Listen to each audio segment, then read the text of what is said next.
board of directors, any management. At that, sir, infie miensa Ghana ni eye Isaac Oforipoku efa Ghana Bonsai Company Limited nananom eni mpanimfo a wo mu wo twaka ewo enkrotu a atwa ehu ahia eni yen adi ni yie yenya asumdue atimi edi aye adwuma ejina saa asumdue ne so enti na ebe na watwemienu a atwamuo yetimi sia nananom ene omo ye anobaabaye se wo mo nkwadwene ho na corporate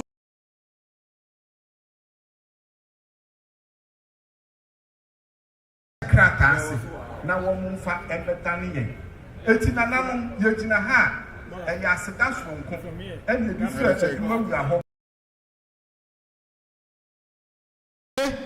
biakoye odo a ewo ye ne muntamu no yesre se enkoso entina ho daa na yenya adwuma wura mamufuo ho wodwene adwumayefo ho wodwene Ghana man ho na yenyina yentimemua ema oman na yenyina yepese yeboa na ekyekere no yentumi enkyekere. Now the black man is capable of managing his own affairs. Madam Wase.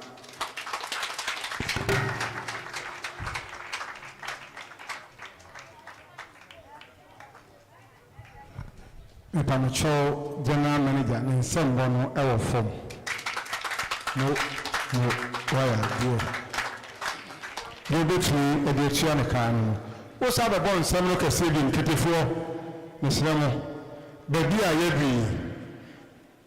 Yadi Nana Kwame and Ponsa, Atosomi and San, Eddie no Sem, Ed a prayer. Yes, I say, one can be and Chilano. Who was the baby among Famano and San Wakasa, a brother and neighbor. Let somebody be a tree, let somebody be a tree, let somebody be a tree. That's it, Nana.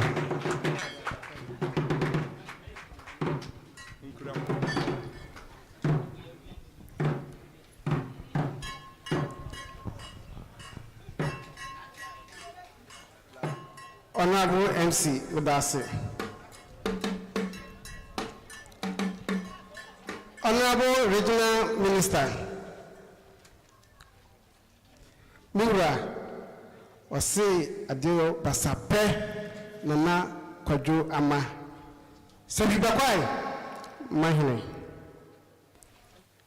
Nana Kwajo Sumia Entakam Ehine Nana Acha Bama Asempa ye ehine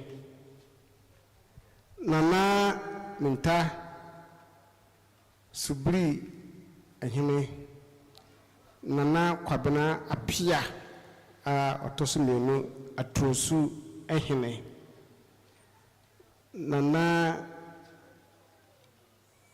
Chirano Nsia Mamu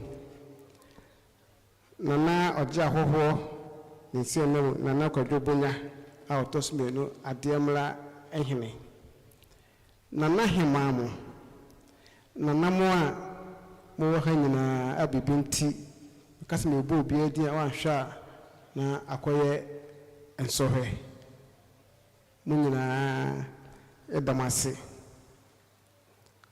Honorable Assembly Men aka small honorables. Also, Emakwaba. Security personnel.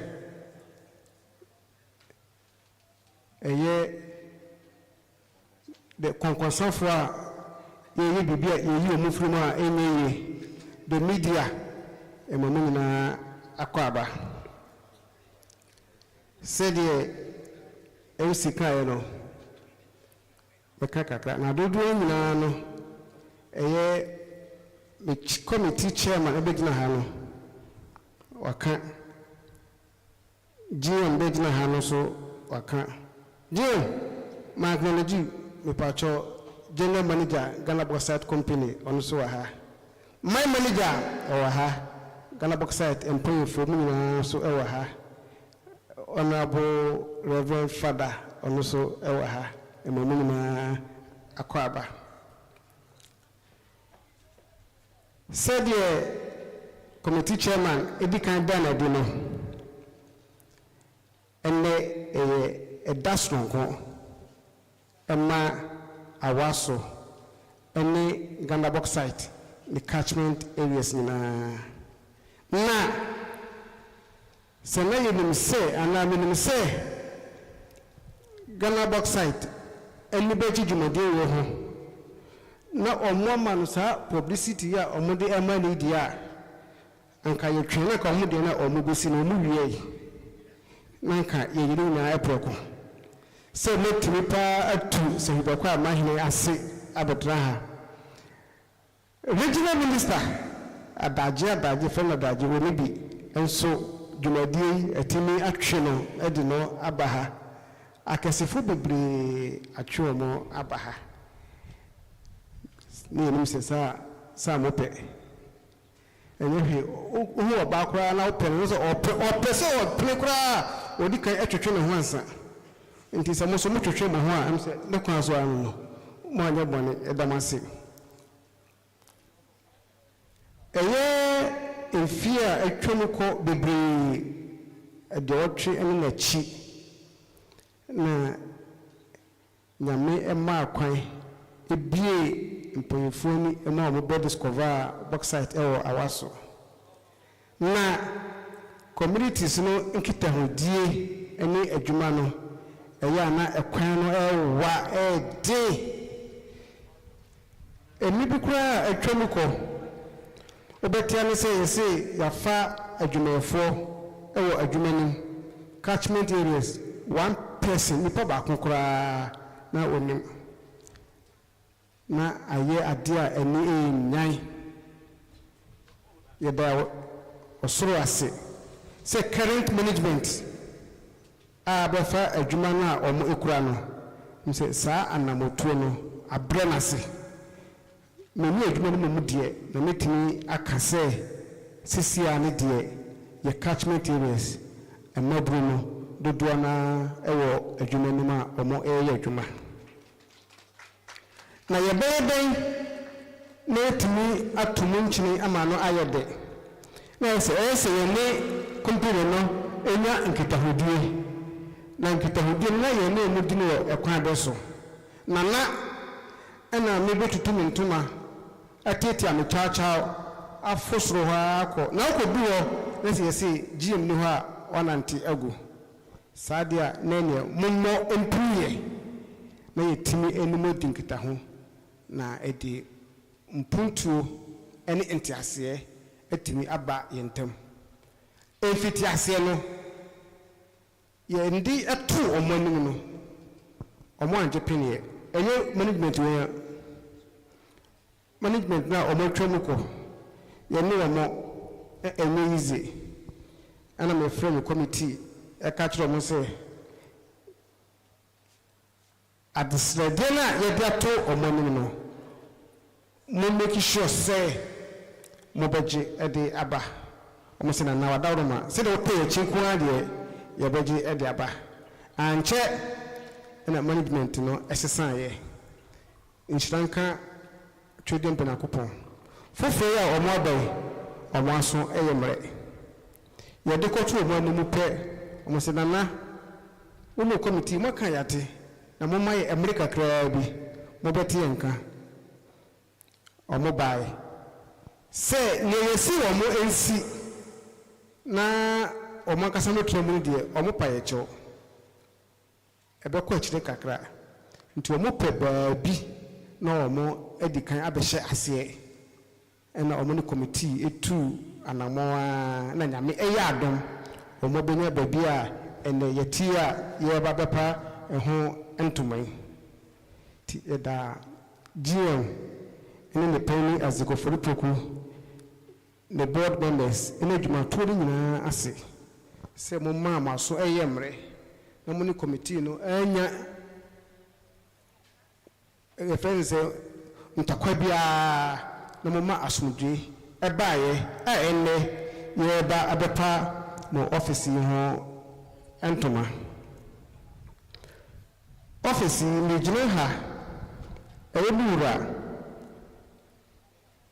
nana sehwebakwa mahime owa regional minister honorable Wilberforce Betty Benton ono so ɛwɔ ha unfatigable regional minister ono so ɛwɔ ha small honorables ono so wɔ akyire ho sɛ me share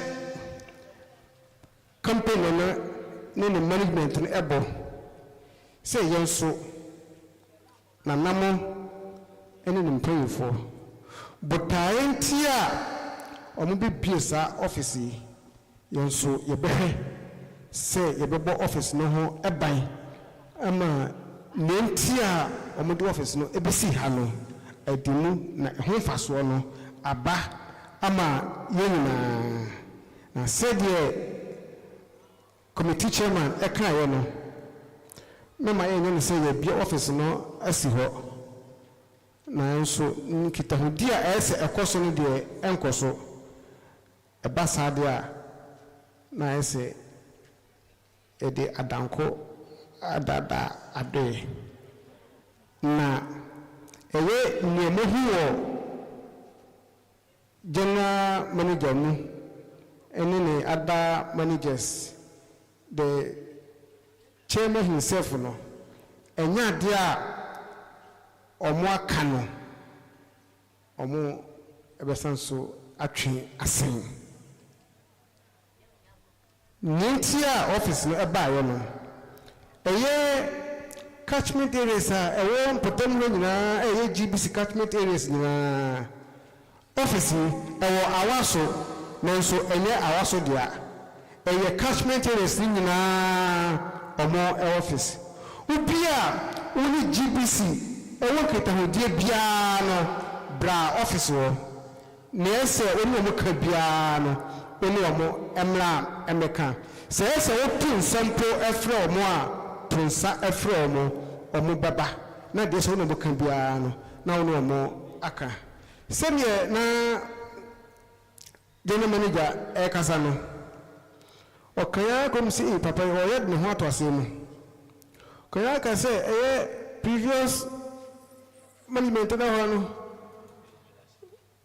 onya 1.3 metric ton in a year ɔmo baayɛ no ɔmo nya sei in a year akɔbi a owuyɛ na ɔmo de ne tribute na ɔmo kasa na ɔkɔ school wɔ ha na onya ba de bodi ewi na onya sei na onya sei akɔbi de tɔ ase na ɔyɛ ɛba aze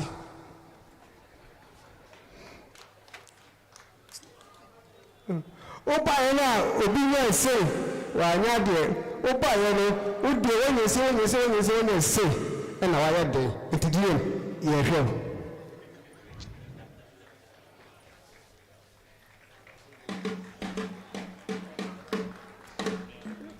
odi asembe wie no wosan so ka se woni nanamo ahia edinkita ho nokre bigide se nanamo so entwa no ewo fom omugu so ekeka omo ho na emditia wa mu obeti omonka na se de waka obedwa mu de se omo de baso a na won so wafam de be se we bia no na waye mintimi nka asemo nyina na memetrase abra Awaso planning and development committee me na omo ase eya me na meti committee no edi omo esi ho nanso ade yegyina ha ene ye pa ho entomai eye omo adwe omo kasa omo anamotuo ene omo enkabom ne omo ente ase ena ama ene yegyina ha ye pa sa dwumadie ho entomai Awaso planning and development committee omo chairman ene Mr. Richard Edu medamase nyamishra mo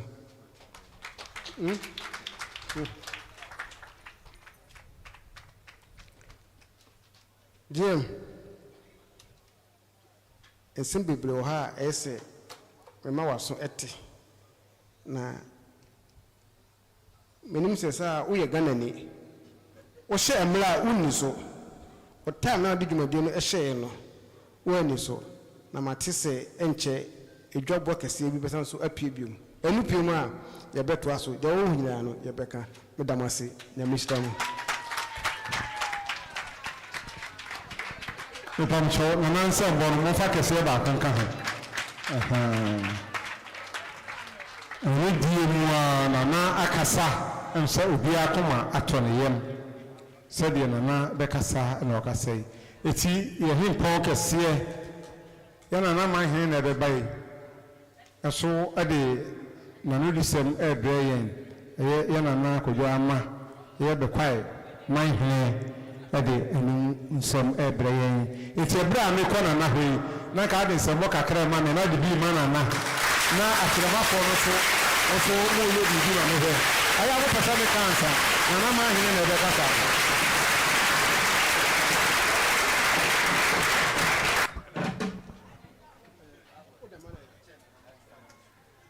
MC idawase na sesia maye confused box iPhone ka brofo ebinu nso ka twi enti mi hu de meka na mesre se medane pasa asem no pra medane me take makakra na makano ewo brofo.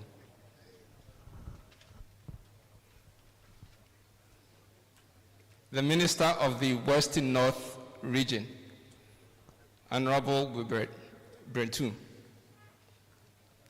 Nana Etipim Hine of Awaso, standing in for my senior brother, Ojia Oho Yaujebi, President of the National and Western North Regional House of Chiefs. The host city for these events, Nana Pansa of Awaso, Akwamuhine of Atronsu, Nana Kwabnapia, Asempa Hine, standing for Chinano Mahine, Nananom, management of the Ghana Bauxite Corporation, and the workers, not to forget the small honorables, as my fellow one would say, assembly members of Bibiani and Nyasu Bekwai municipality, community leaders, distinguished guests, ladies and gentlemen, a very good afternoon to you all. It is a great honor to have been invited here today as we mark this significant occasion, the official opening of the Community Liaison Office of the Ghana Bauxite Company. This event is not just about a building. It is a testament to the commitment of Ghana Bauxite Company to fostering a strong, transparent, and mutually beneficial relationship with the community. The establishment of this office is a clear indication that the company values dialogue, community engagement, and sustainable development.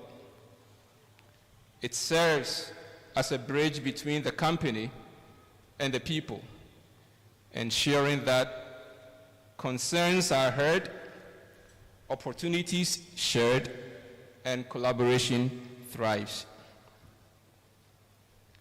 Mining operations, when conducted responsibly, have the potential to bring substantial benefits. Job creation, infrastructure development, and economic growth. However, it is equally important that these benefits are shared equitably and that environmental and social responsibilities remain a priority. This liaison office will play a critical role and ensuring that the voices of the community are not just heard, but actively considered in the decision making. Ghana Bauxite Company Limited has been in operation for a considerable period, primarily under foreign ownership. While these owners comply with the Ghanaian labor laws and environmental and social responsibilities, their adherence typically meets the minimum legal or contractual requirements. Consequently, there has not always been a significant emphasis on enhancing the welfare of the local Ghanaian workers or the surrounding community. In this case, communities. The mining operations have brought minimal to no tangible benefits to our communities. The transfer of ownership not long ago to Ghanaian proprietors has resulted in significant improvements in working conditions and community relations. It is particularly commendable how the management has prioritized the welfare of the workers and the surrounding communities. During a recent visit from members of the GBC management team to my palace, the general manager, who we heard not too long ago, Mr. Alexander Jedu, highlighted several initiatives aimed at enhancing employee welfare. It was encouraging to learn that the salary of a contract cleaner has increased over 300% since they took over, from approximately 400 Ghana cedis to 1,200 Ghana cedis, with even greater increases for skilled workers. We and Ayeshe. Awohuo no tamana omo ensawa ejumano. Oma mwa ye workers no ti se ye we mu eye no. Enti eyade a mebo omabaso. Mayade.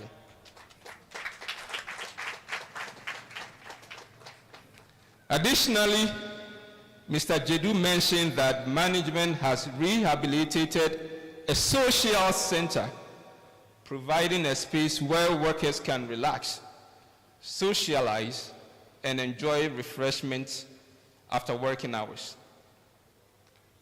And today, GBC is launching another noteworthy initiative, the commissioning of this community relation office, designed to strengthen ties with the local community.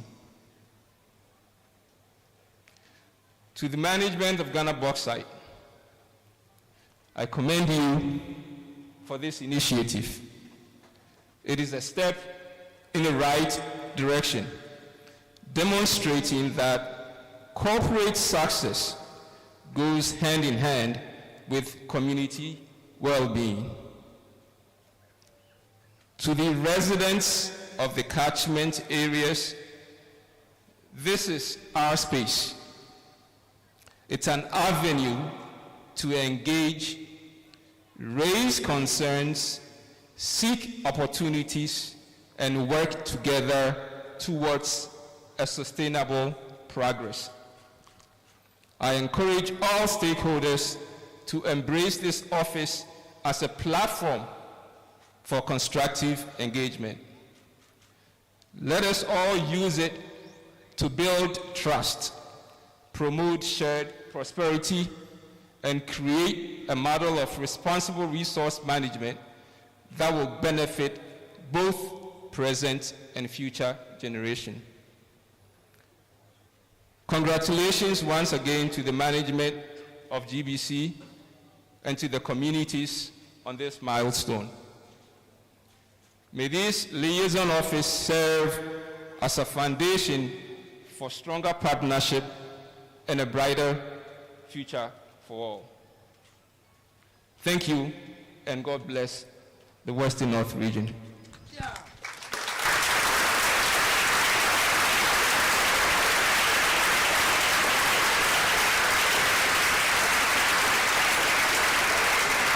Afidie no abone de ntimamente nipa nso de ne nkyɛn fidie ni so na nakasa no ɛde ne insuram kese a ayɛ nana kyira no osinemu a ɔbaayɛ ɛso de kakra ɛbɛtoa so ɔmayɛ wɔn nsɛm ɛbra nana ɛbɛn.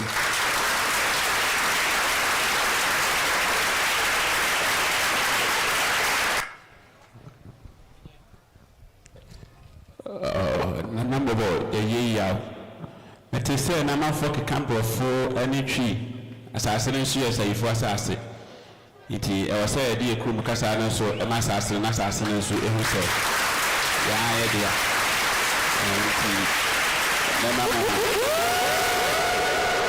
And Cassana.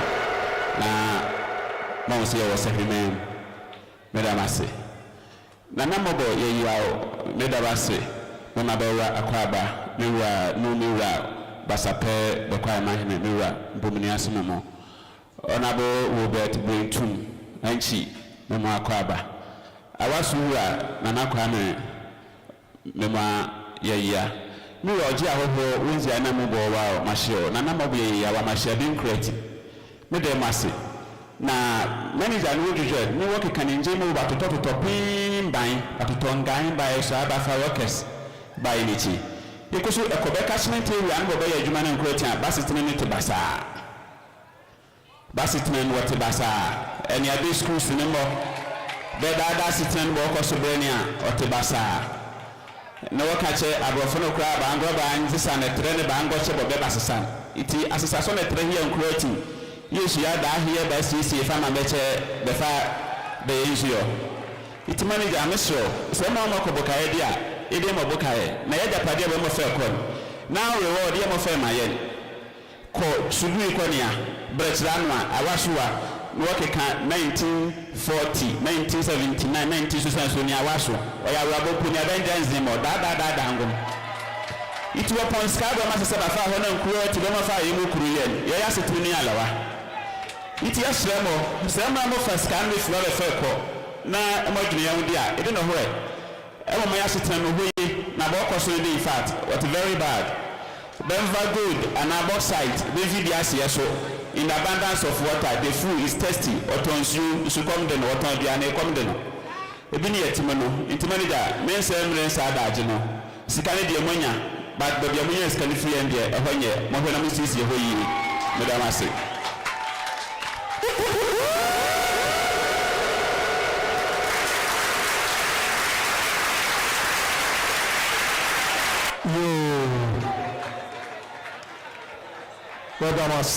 Wadamasi, Jumedi no IFA.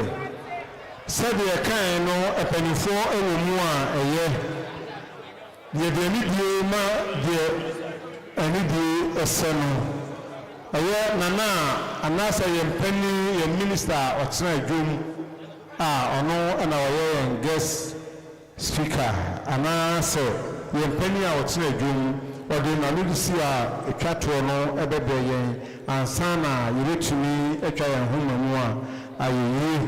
Yeni awaheni na nanu wahadie nanso aban mu okase empunu a na epunu eti honorable ani die mu amebo mu ase ema se ye twen na odi wani mu nsem abreye den nsem ebra always.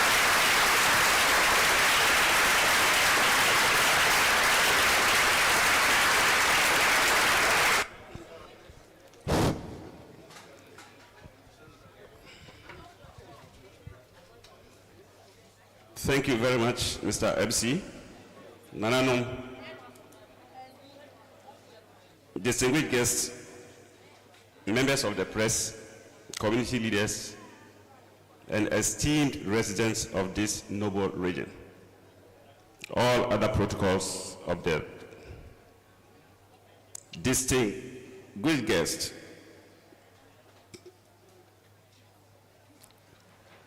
Members of the press, I think I've said that already.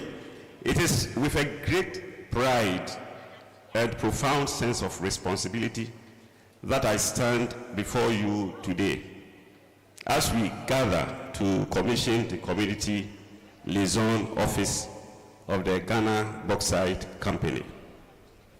This initiative marks not just a milestone, as Nana Bekwahini said, for the company, but it's also a significant step forward. I agree with Nana, which will ensure the company's commitment to collaborate and work in partnership with the people of Awaso and all the catchment communities. I would like to make a moment to acknowledge the hard work, and dedication of everyone involved in bringing this office to fruition. As Nana indicated, you've done well through efforts and laying down the groundwork for what I believe will be a transformative relationship between Ghana Bauxite Company and the catchment communities. I'm also, Nana and distinguished guests, happy this happened in my tenure. The general manager in his speech talked about a refinery to be built in Awaso. I hope this also happens in my tenure. I pledge my unflinching support at every step of the way to ensure the refinery happens, engaging with all stakeholders, including Nananum and all landowners.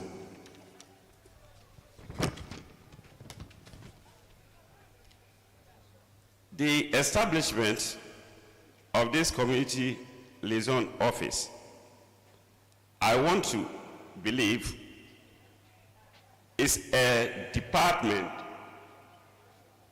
on its own and will be headed by a community affairs officer.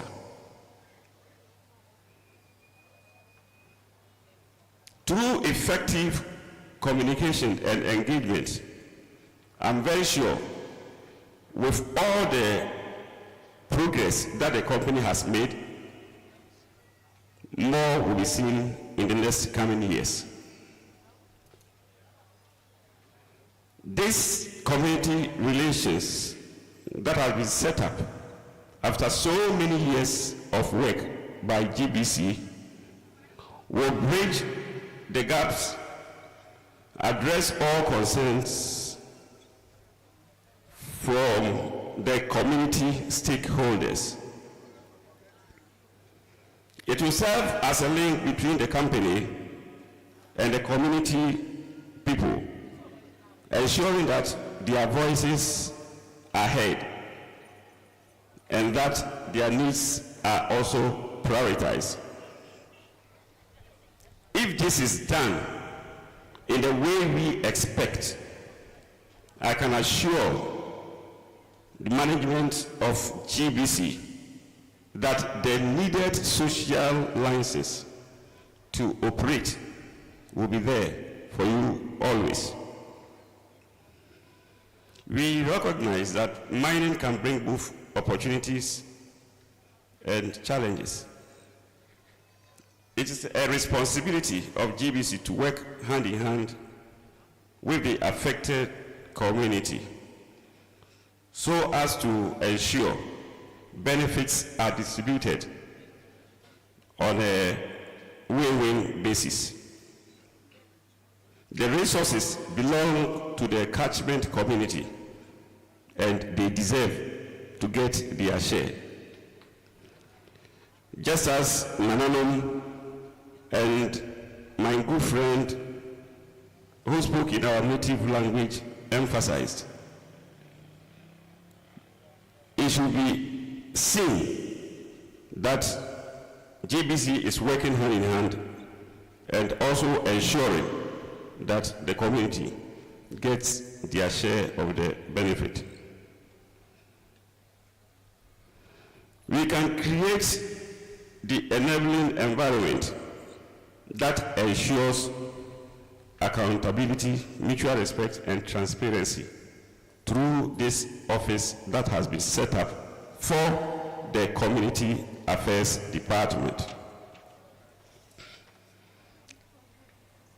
It is refreshing to know that the Ghana Bauxite Company is a wholly owned Ghanaian company and has provided myriad of benefits to the economy, which includes revenue generation to the government and enabling government to take control over key sectors of the economy, whilst also potentially building local capacity and addressing certain challenges. One of the breathtaking news is that the staff welfare services have improved over the last few years or months. Workers can now boast of permanent staff status arrangement, fixed-term contracts, enjoyment of bonuses that is not limited to the status of the employee, whether permanent or on contract. These have also translated into growth and higher productivity and has increased in equipment for haulage and surface workers. Total workforce, I don't want to repeat, but I want to emphasize from what the GM said, that is a move from 483 to 1,408, which I think is very significant. And this has resulted in the recruitment of more drivers, and they are still recruiting, as the general manager advertised here. In 2024, I'm happy to note that all the national service personnel recruited or engaged, 30 of them were retained. This is very commendable. The company also provides industrial training, I'm told, to the members from the catchment community. And the aim is to provide opportunities which will help prepare the youth in the region for the future. I'm also told that these industrial trainees are provided at least 1 meal a day. I'll be happy to hear in the future that GM, you don't only provide the meals, but you give them little allowances to take care of themselves. I remember when I was in the University of Mines and Technology, Awaso GBC was a preferred area for attachment and also industrial training. The reason is that at that time, Awaso GBC was giving allowances to the trainees. They provided them with accommodation.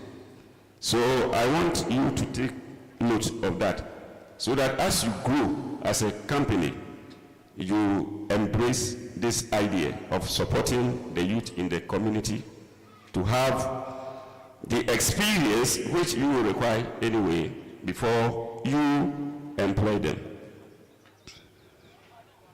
You have made significant progress from what I heard from the general manager, but I want to urge you to employ the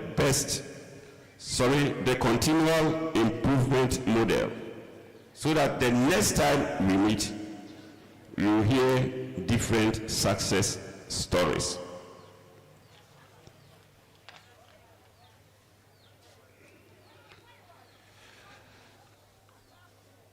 In conclusion, I invite each one of you to embrace new chapter with open hearts and minds. Let us work collaboratively towards our shared goals of development and environmental sustainability. We can build a future where both the bauxite industry and our communities thrive harmoniously. Nananom, before I end, I want to touch slightly on the illegal mining and logging that is crippling us in this region. We want to emphasize that His Excellency John Dramani Mahama and the Minister for Lands and Natural Resources, and in fact all of us in government, do not countenance these illegalities. Those who are working in the forest and water bodies, I want to take this opportunity to warn all of you, because you take a very high risk.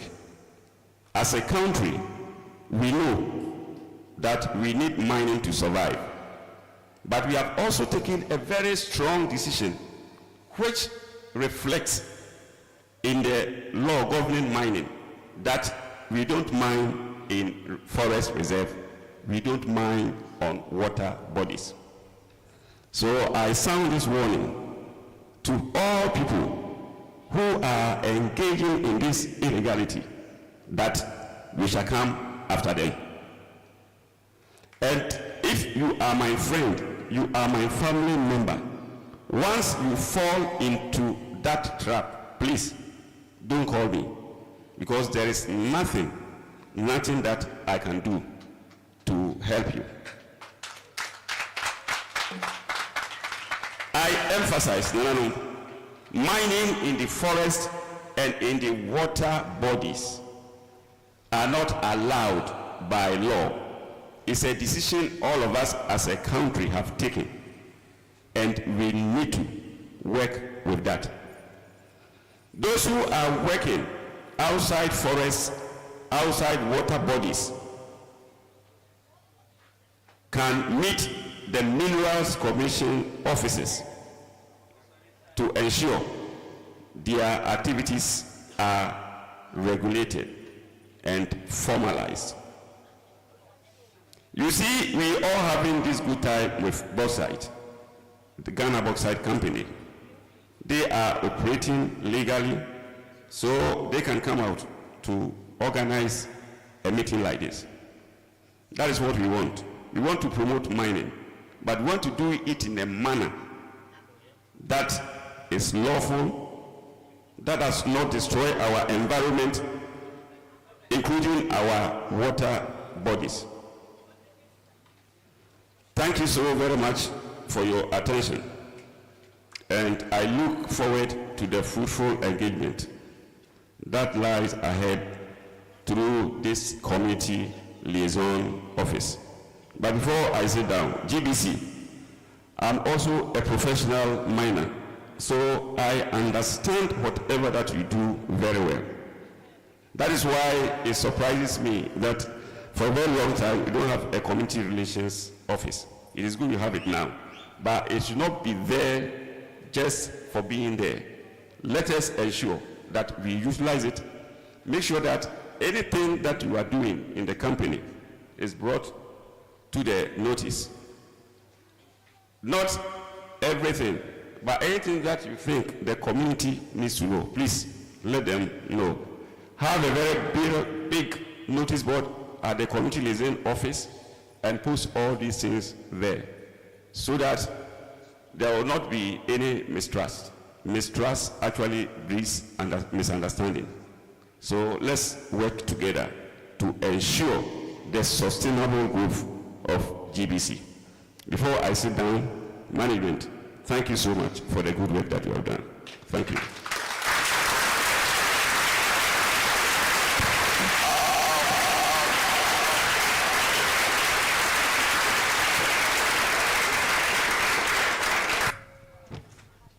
The Onucho and the Benedina Akunuampa, Opinino Akasa. Akasa Amakoma Atoyen. Tisia Babia, Yeduno, a brilliant tea, a brasso said the Inti and I'm so my bayana. You be in an animal cheat, Nantre, and an animal amahine, which Sophie, the choir, and my hine.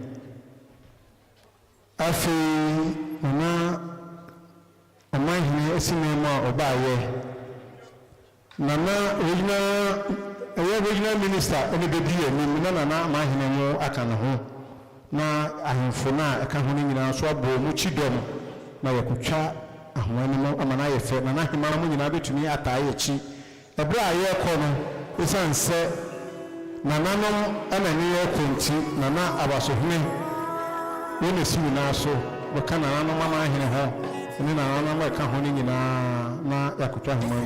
We are Kono, Kitty nobody and Tata, na Yabun, Ako, na Yakuta, Ahumani, no, I afraid.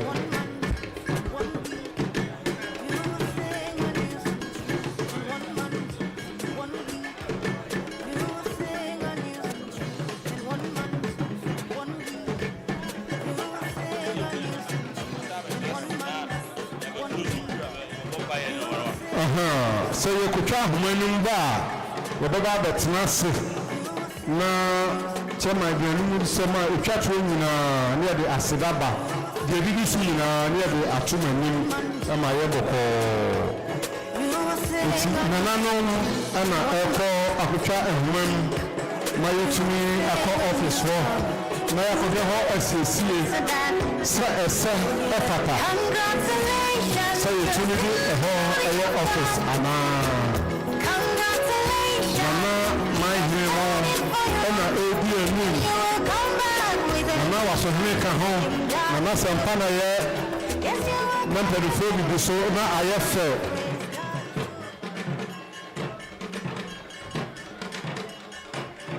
Nana the quiet mind here, dear Nim, Nana, I was a here, I can home. A mind here, Sinema, mobile. Na nampeni for na achame for ade puma eje won tata na yakobie etono wabra BBC mpeni so eka ho na yabie tono akohwe enyema ewom na yehu se esefata wewia na yenyina san abetenase na simabedu awo akire no edumegye no akọ awuye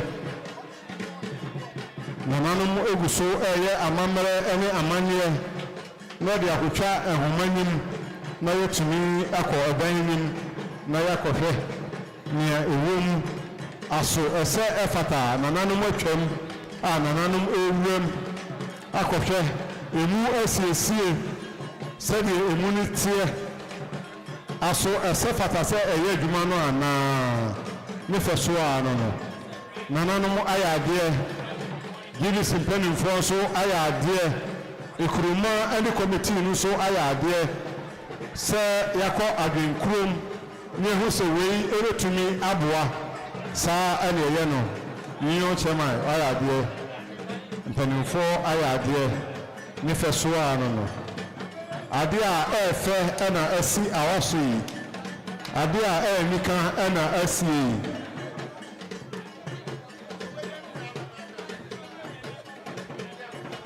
Nanano Echahumam Ewem Akoshe Ewusa Ese Efata Nananum Baba Betnase Nedi Anudisema Echatuo Aba Unya Nedi Jumediano Ekoye Nedi de Atuaso Amaye Atoye Etimenko Okobiba Na Betnase Nanani ni penny for Ewaha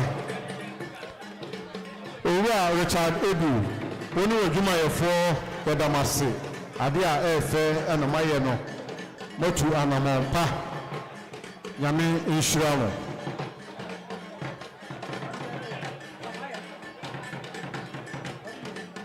Nananum eko ebetnasia. Ne de twa to kura. Ebi amamu na aseda atoaso na dwumadi no eko na wiwe ano no. Esremo namra na dwumadi no Wafanko ni pempenso a otwato enti yeda mu nyina ase Asempa FM so ni Ekosiisen dwumadi no asukuso a otie no make say yeda so wo Awaso eno Western North region enti the launch of community liaison office for Ghana Bauxite Company and yede live coverage if we are ebremo enti motie impanyefo ahodo speeches are made atuja Martin nyinara any office nankasa no ebie ano ewo Awaso ha yasan babak Mr. Mobosa yene general manager of the company ebedi enkomo general manager Emma speech or can send the my history of the company ma yene ni nkomo na mo amutse no on sign breaking your money down twi mu na muntime entiase general manager akwa ba te sen ya nua me da se obi bibia boko ha ma microphone nko wa no ma me na Ghana Bauxite Company who speech no my history no of the company Sanchez was a mining we had started in the 1940s at the time now when A2 bauxite ewo Awaso ha me da se obi ene akwanya ya da Asempa FM so ase ene wo matiefo se na mo abepie mu ewo Awaso ene yen e ba do bie ya community relations office ano na Ghana Bauxite Company no eye 1920 ena eye Gold Coast Geological Survey discover bauxite ewo Ghana 1928 ena British Aluminium Company Limited enya mining concession lease from Ghana government say obetimi to bauxite ena free 1928 no wo mu ye hyehyeye wo mu set up wo mu structure sa edidumua na 1940 wo mu share operation ase 1941 and a British Aluminium Company Limited. Almost spare shipment every Ghana. That they call Amanoni. It's a and British Aluminium Company Limited. 1997. Ghana buying diversification or implementing diversity implementation. Now Ghana buy equity 55%. And British Aluminium Company also equity 45%. It's diversity implementation also 1997. And 35. Equity British Aluminium Company. I buy the minimum 35. I buy the British 35. And my British Aluminium. And a British Aluminium ebenya 80%. And I Ghana buy the every year 20%. 1998 and Ghana buying a British Aluminium Company at 80% shares at the man Rotinto Sukuta 80% and Ebodu 2010 and one more so to a man Bosai Mineral Group of China and a Boside Mineral Group when we could tell you 2010 Sabesi 2022 and now Oferipoku Company Limited one also ever tall 80% shares not just a buying 20% now we could tell you free 1998 and one are buying Edasukuta AC Sabria Yekase. Oh, okay. Inti at what point in the Bosai also company named for 12 years? Yes, from 2010 to 2022. Yes, that's 12 years. Yes, and current owners, no, now say company name Oferipoku Company Limited, and only wholly owned Ghanaian company limited. In the enemy take over in 2023, 2022. yes. And Omunsu kra 80%. Unkuta 80%. Boss I told me 80% nema Oforipoku. Oh, okay. Inti Oforipoku take over no. Yes. About 3 years now. About 3 years me In the moment take over company na ho dey at the same time I'm take over no. Time we take over no, na company no ahoɔden no na wɔ fam. Okay. You take over no na adwumayɛfoɔ dodoɔ a ɛwɔ adwuma mu na yɛ 483. Okay. Mpɛmpɛn a yɛkasa yi adwumayɛfoɔ dodoɔ a ɛwɔ adwuma mu ɛyɛ 1158 as at the end of February. 1,158. Okay. A yɛgu so ɛfa adwumayɛfoɔ because of yɛbotaeɛ a yɛpɛ sɛ yɛtrɛ adwuma mu na yɛtumi fa adwumayɛfoɔ mo na yɛtumi contribute to the local economy. Oh, okay. It is 1,158 we know. Mainly engineers. Drivers. Okay. Mechanics. Degree holders. Okay. Both skilled and unskilled. Oh, okay. Wow. It is a 1,158 we now. Time man 483 no. In the taking over na benefit e kwa adwumayɛfoɔ na on the emfa say o market to say na etsen na sisi a moyɛ den na dia fam. So winning campaign no abakɔsɛm yi a ɛyɛ 2019 demonstration bi ɛhete campaign no. Na ensem a ehete company no a no mpese managers ni bi kura ho no mpese wo mu pra wo mu ni ade no IOP Oforipoku company limited take over no ye hwehwe sansensem ni nyina etochema ema ede saa wo hawo ne baaye na tie na da adwumayɛfoɔ no akoma so pa ɛyɛ akatuasɛm ensan sɛ na enhyehyɛ bia nhyɛ da eni hɔ ɛma adwumayɛfoɔ no wobɛ GBC adwumayɛfoɔ no yɛmu ahodoɔ mmienu yɛwɔ permanent staff workers and yɛwɔ contract staff workers. Permanent staff workers for no there's a salary structure, collective bargaining agreement everyone who buy but system for maybe this every woman Oforipoku taking over no na first time contract workers for no who yɛ adwuma wɔn jo market from a third party company. Okay. Enti the year ne say you better terminate some contract third party contract no. And na ye mainstream eba GBC. Na chese sisi a no makatua no ombeje GBC payroll so. And only the first step. And yes sir who say adwumayɛfoɔ no bi wɔ hɔ koraa na wuti wo na wo training me e wɔ organizing. Na so me training no na me gye akwatua kyɛn wo a ye trainer no. And when the day 2019 demonstration by no and yes yemfa salary structure emra ewo GBC a customized salary structure abanu your friend single spine salary structure and ye de buy no your salary structure no increment no about 300% and ye de ma adwumayɛfoɔ no enti ye ne saa no sisi aba GBC adwumayɛfoɔ no enijie eno omodi ye adwuma enijie no omodi ye adwuma because ekyere ewo output ni because we share production levels for the past 3 years now adansidie say you are working with a very happy and motivated staff because October 2024 contract staff workers for you increasing one salary by 35%. Wow. And now one more production bonus company no training now your more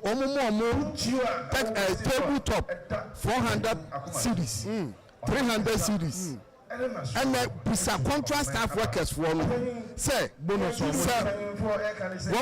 bonus na no mo gini tabletop so mo gini tabletop bi mu a e kwa wo mo account December takrade na mo takrade ye shipment adwumayɛfoɔ ni am check a me say wokɔ rural bank na wokɔ rural bank no rural bank wɔn ka sɛ na fi de gbc adwumayɛfoɔ wɔn ma magi overdraft ana wɔn magi overdraft ana ɛna wɔn sɛ wɔn kɔgye overdraft biara because production bonus a wɔn wanya no ɛdɔɔso a ebetumi ama wɔn de bi atɔ wɔn ma ɛne wɔn abusua a wɔn dan wɔn Christmas.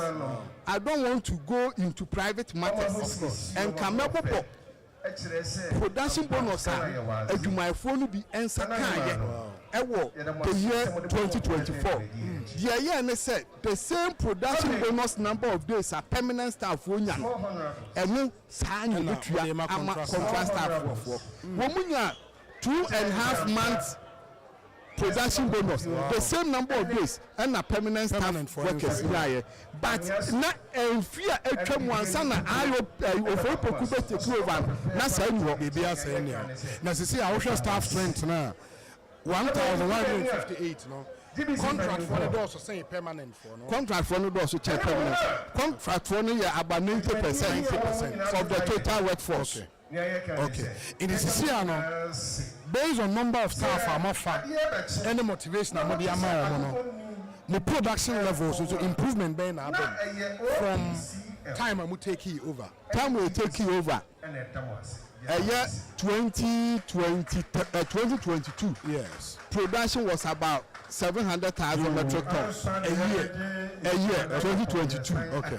2023 production was a little above 1 million metric tons. Okay. 2024 production was 1.7 million metric tons. 1.7. Yes. Wow. Yes. Wow. Wow, that's massive. Yes. Really massive. It is from 700,000 in 2022. Yes. Is it a jump up by 1.7 million? Yes. And your target for 2026, 2025 is 6 million metric tons. 6 million. Yes. From 1.7 million to 6 million. Yes. And you're ambitious, Dodo. And you're ambitious because the machine be free Germany aba. Okay. Ebi ni Ghana. Okay. Your friend is surface miner. Surface miner no. The annual production is 3 million metric tons. Sisi ayo baako a ɛyɛ adwuma. Na ɛni kasa mu a ɛwɔ surface miner no ho sɛ baby ayeti ebetumi aba abefa ha atwitwa netie no apaapai netie abra enye de wura onya hwete se excavator enu anante a ekɔ no na etwitwa mo ba no na paapai no enti saa surface miner na ɛwɔ annual production capacity of 3 million metric tons where the second one ebadwu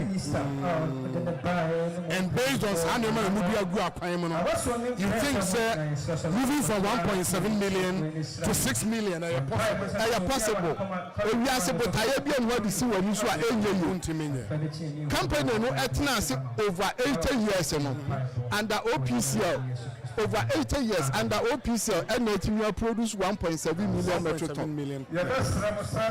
Because of the investment drive in terms of human development, equipment, retooling of the conveyor line, a 2.2 kilometer conveyor line, retooling. It's investment na akɔso no ɛnu nti na etimi ama ya produce saa ɛnu nso nti na etimi ama ya so anetia no ɛsa wohwɛ company ni bɛ take over dump trucks a yɛde twe ɛmoba no every mine face ɛde ba crusher company no yɛatɔ 55 new dump trucks 55 number 2 saying yɛbɛto 32 and I'm out of 55 new. 55 new. Wow. That's for dump trucks. Yes. Which other equipment do you know? Excavators, dozers, and now your dam.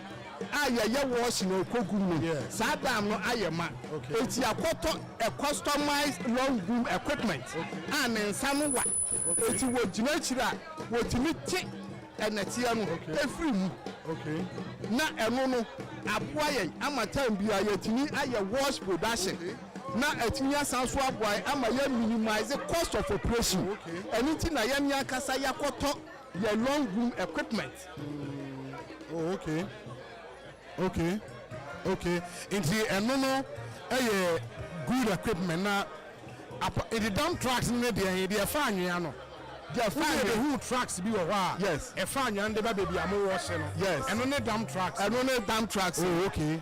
And now your work trucks are a fan at Yano free washing plant. Yes. Every quarter crowd. And also no matter be account. And no, you buy no. Now do what a work company 80. Okay. You buy you top 161. And the account. And the account. Oh, into Yama and you are the quarter crowd and so across. Yes. And that explains 1.7 million tons. What I say? Motimi and common no. Na most staff na manages adi no. Abrofo when you know before 1158 ni nyina before. Oh wow.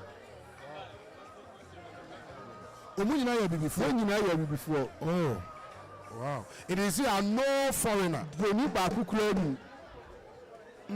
And you would say the decision of the government of the Republic of Ghana say obey allow ama Osei 80% shares or modiama a wholly owned Ghanaian company no. Yes. It was a banfaso. Esan say community ayetimu. Yes. GBC adwuma from 90% if the catchment areas 1158. Yes, 90% of them if the catchment Awaso Hami Subri in Takam Safiba Kwai Bibiani Safiyo so Chirano Enkrotua Etwa Huasian Ninya required scale amuhian munya ni nyina wa ha yenya ni nyina and the company na bakwese mi ka bibi nkyerɛw ye take over no na emadodo a wo adwuma mu 35. Yes. Okay. Emma do a word mu ye 35. Sesi akasai emma a word mu ye di 80 na aka ho. Mu di 80 women. One can aka 35. Yes. And na dump trucks no. Yes. Emre atwa mu na man twi dump trucks no. OPC abaye no. And was we believe in gender equity. Yes. Enti ya fam man bia we twi dump trucks. I think I saw one. No, they could be more crashing. Saba wa no free Safiba Kwai. Oh. Safiba Kwai here. No Timothy dump truck. Yes. No, only that and as a moon training. Okosua automatic. Okay. But the only man who train a manual. Into a buy and a man a refresher. A man capacity building. I will bet immediately manual.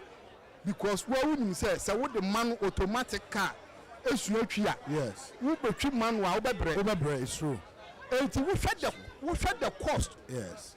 Of training such people now. Okay. We fed gearbox and the crutch our best one son when your capacity manual na sakano won't mean but company no a sacrifice ye Emma yes I did Emma Sam my one surface miner no who ye no a man you and a tree yet one called Germany where you training and you could train for 1 month and we meet me self and from one more tier radio so Asempa 94.7 FM also YouTuber ube videos ni be say Chegwinti general manager Kasanoba now Ochi dump truck. You see that video on this yellow huge dump truck, no? Oba ne timu Ochi into a fat rocks now. Mo de kwase crash mo na crash na nyam ansa na mo de aba be ombe wash no, and all of that. Oba ne Ochi. It will be better so be joining on YouTube. Asempa 94.7 FM. No wetini ehu videos na as we have this very beautiful conversation into when the air koso ewo Ghana. I just say mo crash we ewo shiwe then now the quarter credit for export. Yes. You don't refine, more refine it. Derby. Okay, but as part of my plans, na eka ho some benya refinery wa eka ho. See a be add value. Yes. Na monya refinery ni bi ewa ha. Plans mo. Yegusu aye feasibility studies for the refinery. One thing, because of mine we I will have for 80 years. I go through different owners. Yes. And now Babe do a wholly owned, but not mention history, no. Not just say out of 80 years, no. Be 60 plus years, they need to know Abrofo companies in some 80 years in Abrofo. No Abrofo companies. This is the first time Ghana a wholly owned Ghanaian company. Aje. And a Ghanaian company is a posty the best results. Exactly. In terms of BBR, Ghanaian company is our results. Unmatched. Meaning, say, a black man can manage on one affairs and manage it well. That's beautiful. But one other thing, they say, okay, in the despite our successes, one would say, my concession, is it still a valuable concession? Bauxite room. And after 18 years, there, still viable. Still viable. The contracted Sahara Company Limited. Okay. Mineral resources estimation. Canairable. Okay. Canairable, British British Aluminium Company. Yes. Almost started mining. Oh, okay. And some will move in China. So, and China so here,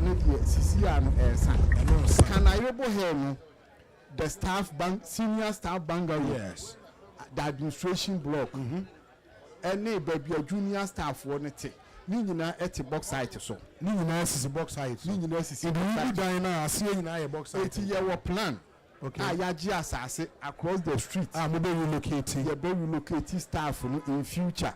When you started Canairable mining operation. Okay. It's your hono Sahara. Aye mineral resources. Data no. Okay. Womu de ko abrichiri. Okay. Womu analyze it. Okay. Womu analyze it. Estimation. No. Womu estimation no. Womu. Sesi aye kase womu osubri hill.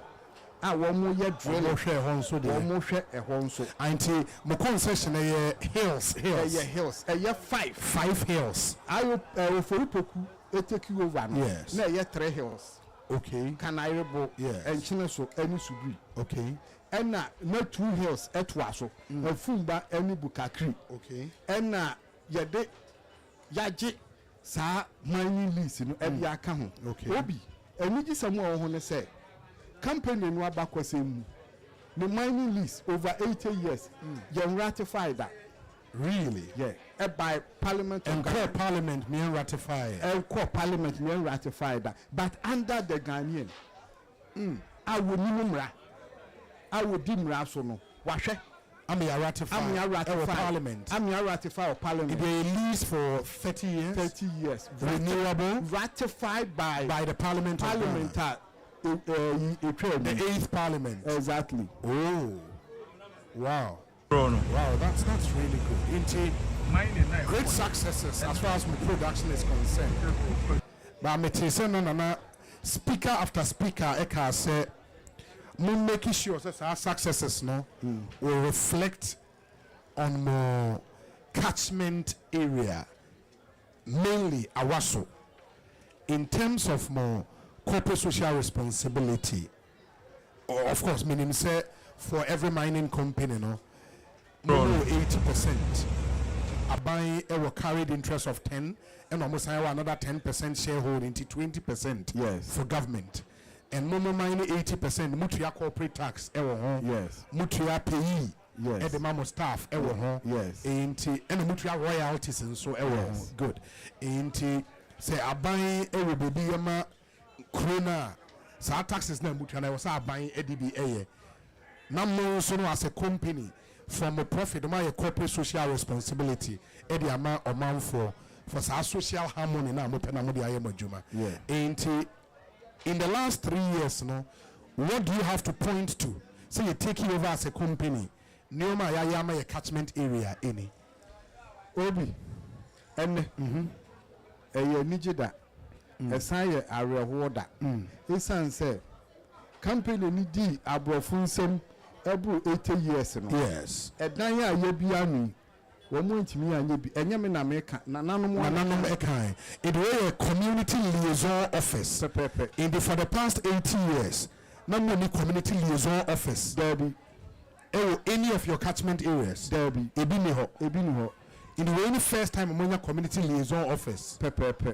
We also under OPCL. OPCL. Esan say, ye frigana ha. Yes. Ye frahim fie. Yes. Ye wabusu apamini. Yes. Ye wo hini wo yekrum ye ginanan mudi ye gi enkita hodie papa say wo say ba ye ni nananom any team for anything.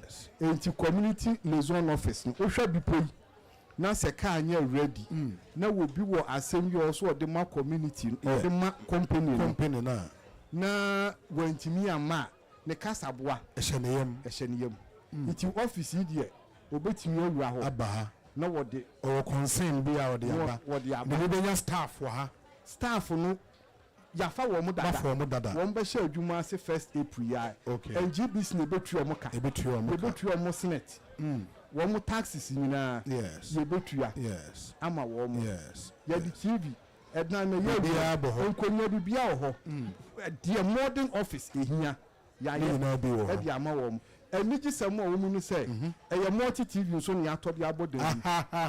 That's a good one.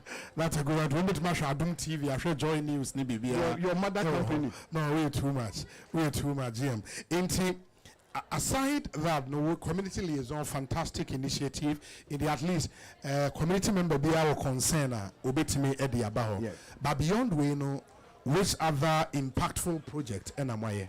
But that's it. Me can say mun so tie mi a. Me can say ye sha afi mu. Ehemfofo a wo mo wo ye catchment area ha. Yes. Me ne me managers ye hia wo mo na o mo di nkita. Okay. The kwan man hene e kan ho asem. Okotu me verbatim. Me call na himfie ensem a me kan wo ho. Ye hia be kwan man hene. Ye hia the president of the National House of Chiefs. Yes. And the paramount chief of Sefi Anwiaso. Traditional area. Oji ahoho. Yaochebi. Yes. Ye hia no woni ne pamfo. Eni o modi nkita ho. Ye ne enkotu atwe ho ahia ni nyina adi nkita ho. Edi ato wo mu anim say 2025 ye pese enkita ho a ewo ye ne omuntam no emu shekina.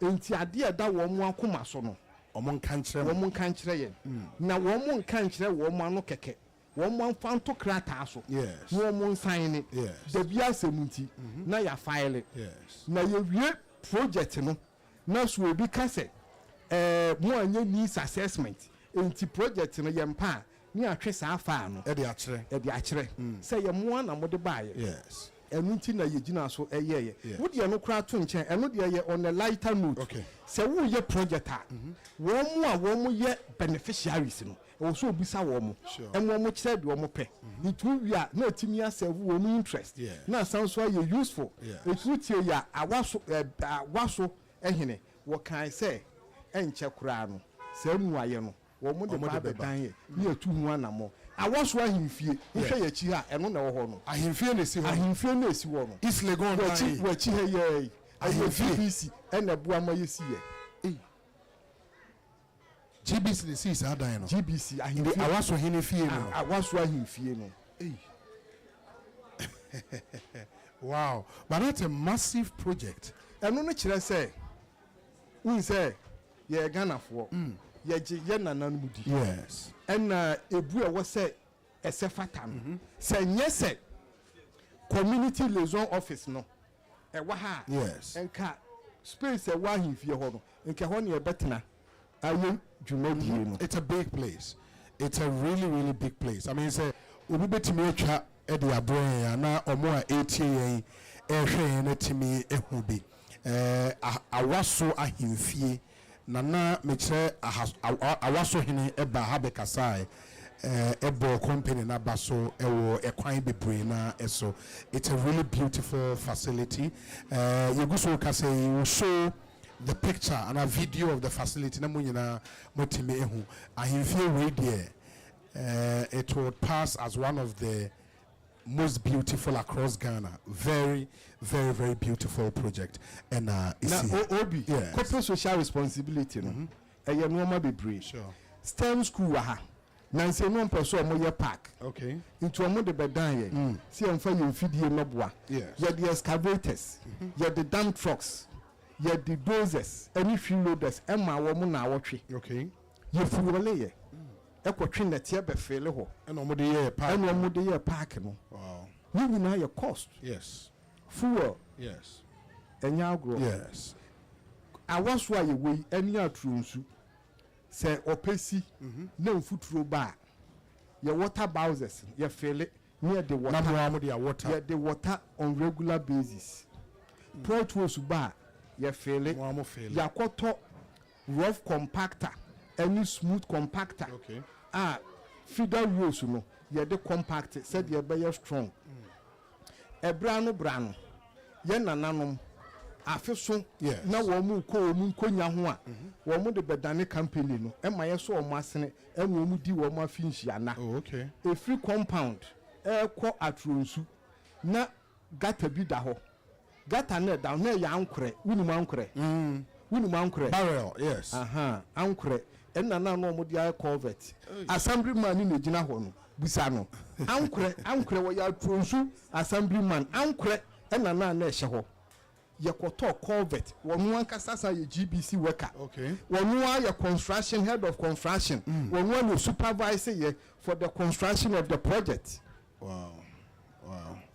And also be ye ma ye quote no twa hu ahia no. Ma enu nananom national service opportunities. Yes. Yes, also ma industrial attachment. I think the original minister mentioned that in 2024 we retain 30 national service personnel. My form adwuma. So if you ma won be national service for nyina ye fa wo. And it's something you would want to do every year. We want to scale up. 2024, 2025 service year. We are 82 national service personnel. Free transportation. Free accommodation. Free accommodation. Lunch. Yes, on top of that, applying allowance and travel.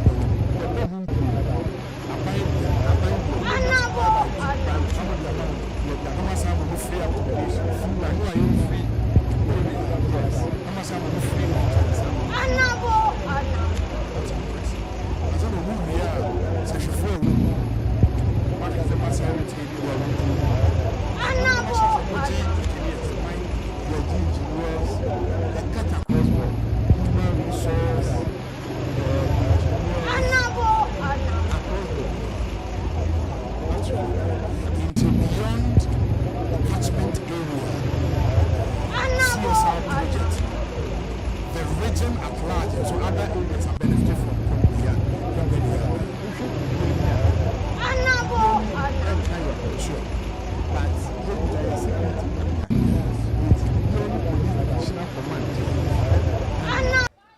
So musi office intian so masene kakra so na me fan to just mo amhwe on YouTube no Awaso hene palace na muhu video no na muhu inti we so de GM ka no company no na eboa ema omu esie inti ba Awaso ha ohene no palace and no really beautiful edifice asasene so kama ena omosi edi amane nti wutie a wo ba YouTube live a wo be hu Awaso hene palace no ewo ho yes GM to aso it na wo ka bibia ni divisional police command omo de bedane ye bibia ni hye yase okay but ye bambo nti no ye hye wo mo ase yes nti omo de bedane ye em ye so wo mo ase ne ema wo mo office wo kokumase e wo nsa bonkum okay wo tra bibia ni kakra bi e wo nsa bonkum very nice office ye so mo ase ne wo kota krade 2BN yes my own barracks ye ni wo mudi ensa wo so wo de bedane ye se awiabo a eya wo mo hyehye wo kakra nto mpe so wo ye swimming pool okay wo mo so ye so mo ase ne ema mo ye wow barracks so wow into for locals are ewaha they still feel say company no mama a nice report on production volumes near there akosro and I think one of the chiefs made that point say omo person still omo reflection on their lives a day now be catch obi say we 90% of your workers from locality now. Yes. Boso so me as GM. Yes. Market your chrome here and we do know. 90% no one market your chrome here no we no ko use can wo kumase. We mu yin wo Republic Bank. I fee ewa haya say sika no at the end of the month ni nyina circulate within the local economy. Local economy. Eti boso meso a local economy no. No, obi atowade a yebeto impact say me catchro amount of money. Aboso meso a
foni nyina epeso mo ba be adwuma wo ho ebe ye adwuma eniema course 2019 yes what the san woman no eto nsaniani a san woman nyina has been crossed out. Yes.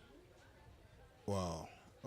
Because I mean driving through the mine, especially baby bungalows no, you could see say these are bungalows yejai ama run it down. Some of them in here urgent renovation. Muteki over na adana tantansa. It is a senior staff bungalow. Yes. Ya renovate mu 12. Oh, okay. Senior staff clubhouse. Yes. Yes. Na ye join in Sansemu. Members Commission fine the previous owners $10,000 for how I know my clubhouse. My clubhouse. Sisi ya renovate.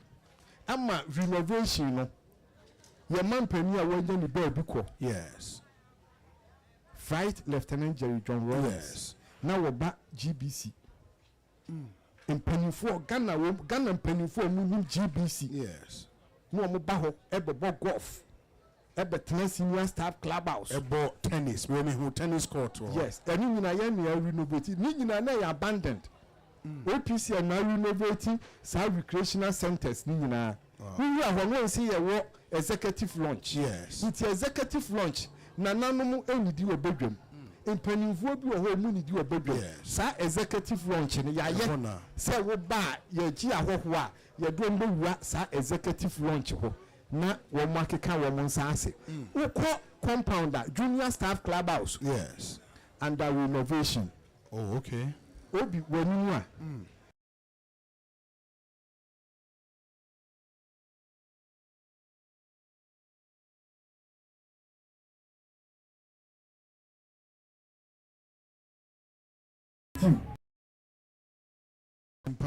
Kumase ventilated improved pit.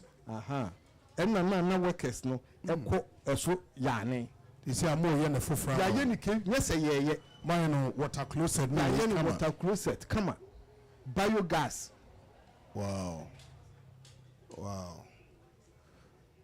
Okay. Into the last 3 years the story for Ghana Bauxite Company Limited has been very good. Enchirin kanfo no ho. Enchirin kanfo ba enchiri we de me kanfo no ho. One can say you I think it's been good. Into the next I'm a 4th year as a company. Third year. Into the next 5 years from now, where do you see the company?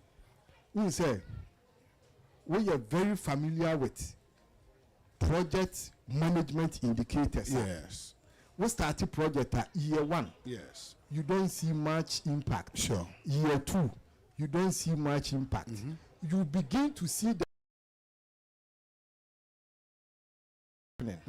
it is by 5 years time or no. We GBC in a different way. Wow. Because ye botaye and see a better added value to the raw bauxite. Yes.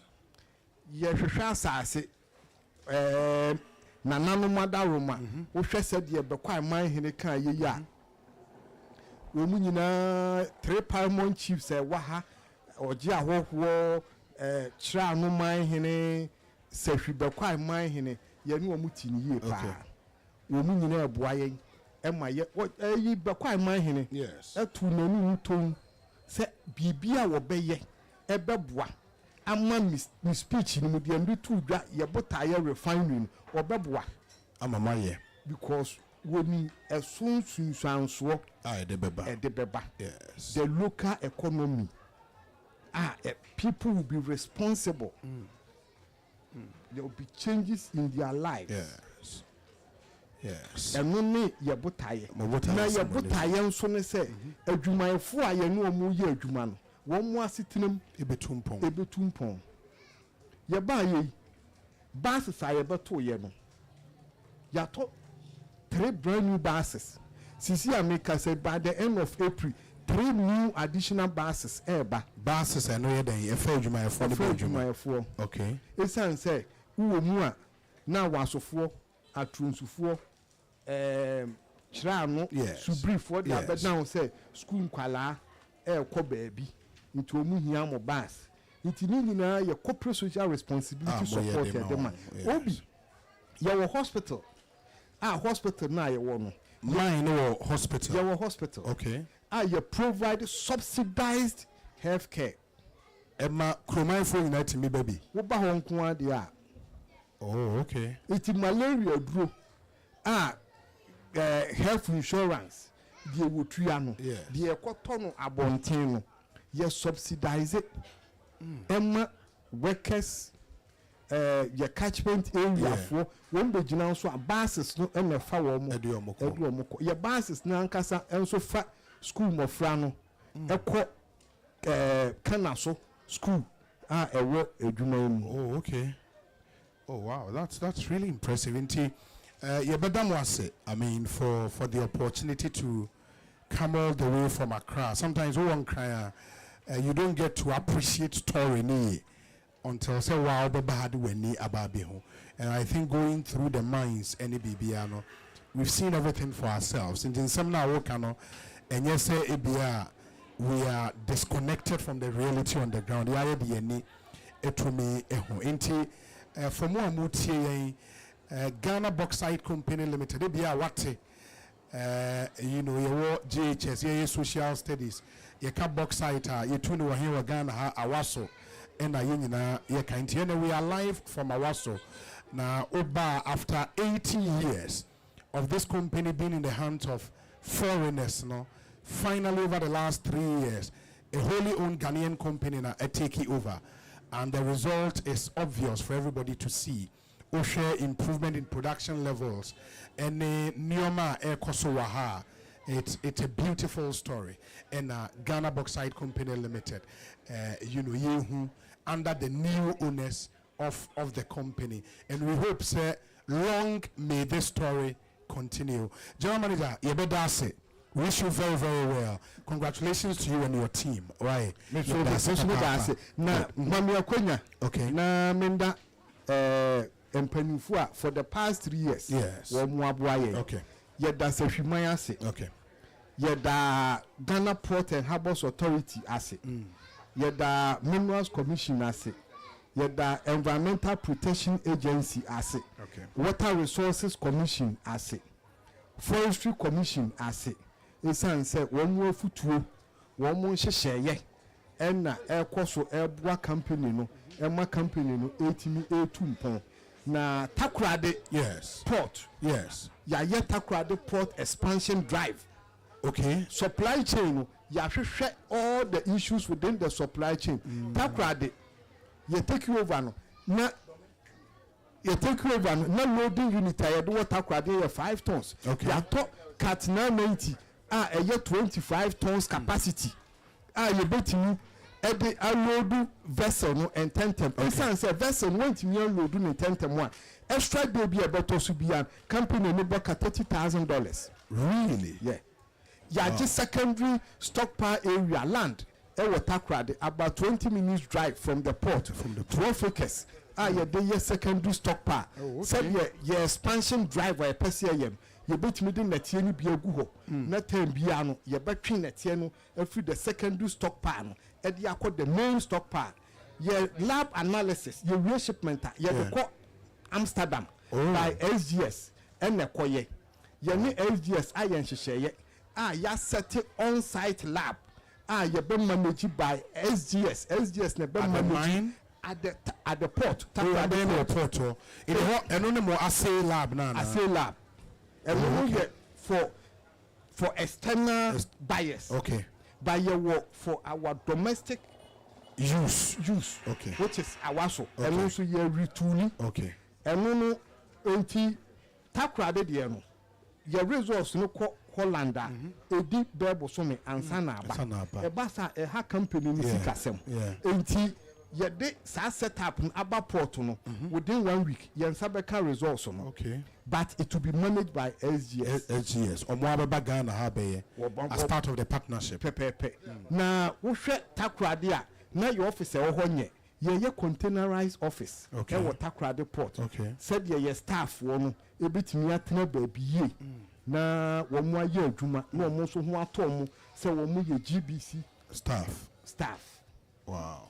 Enti Awaso assay lab no na resource no within 48 hours answer na resource na ba ye recopi lab no said ye beye na within a day 12 hours 12 hours results from the assay lab. Na etimi amai ehu baby aye mine no se bauxite no eye anase enye ebia babia mining eye 53 alumina content we ye 50 alumina content then you will be a friend obey blending. Yes, we for we percentage now the afra not just say the contractual value of the 51% alumina content can be a pepe because so when 51 alumina content now it attracts a penalty. Oh wow. You're on course. You're that's it. That's it. Right. No, some review. That's by Ekosiisen. It's been a beautiful show all the way from Awaso in the Western North region. Until we meet again, Nyame Adoma Ochana Edi Ekosiisen Jumedi no ebe bremo. Hopefully, you be saying so about Awaso bio, and when that time comes, we would come and meet an even glorious story. Ewo seshi Awaso. You better mo amutie ye mo share with YouTube ni nyina ase. Osei Bonsu, and the technical team. Good evening.